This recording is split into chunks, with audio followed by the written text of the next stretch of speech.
रोगांचा झटका नेमकं काय येतो,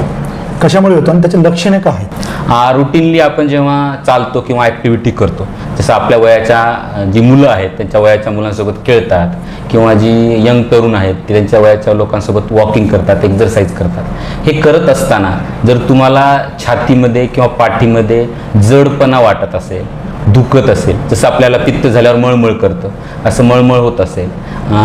डाव्या हाताला खास करून खांद्यापासून डाव्या हाताला जर समजा वेदना होत असतील, घाम येत असेल, डोळ्याला अंधारी येत असेल किंवा धाप लागते तुमच्या वयाच्या लोकांसोबत चालताना, तर ही सगळी लक्षणं आपण हृदयाची समजतो. ह्या हृदयाच्या लक्षणामध्ये सुरुवातीला जेव्हा ब्लॉकेज तयार होतात किंवा करोनरी आर्टरीमध्ये चरबीचे थर जमतात त्यावेळेस सुरुवातीला लक्षणं ही एक्झर्शनवर म्हणजे काही ॲक्टिव्हिटी केल्यावर, काम केल्यावर होतात. आता समजा कोणी कोर्टात काम करते ते दररोज 2-3 मजले चालतात, पण आता एक 15 दिवसात त्यांना 3 मजले चालताना धाप लागायली आहे किंवा छातीत जडपणा वाटायला आहे, किंवा जो मनुष्य रोज 5-6 राऊंड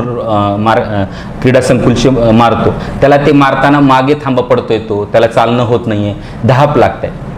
ही लक्षणं आहेत त्याच्यासाठी की त्याला हृदयामध्ये कुठतरी प्रॉब्लेम सुरू झाल्याची लक्षणं समजतो. जेव्हा ही सगळी लक्षणं जी आता आपण डिस्कस केली, छातीमध्ये जडपणा, डोळ्याला अंधारी, घाम, ही बसल्या जागी काही काम न करता जेव्हा घडतात त्यावेळेस आम्ही ते हृदयविकाराच्या झटक्याची लक्षणं समजतो. अशा वेळेस आम्ही तुमचं ECG आणि BP बघण्याचा सल्ला देतो.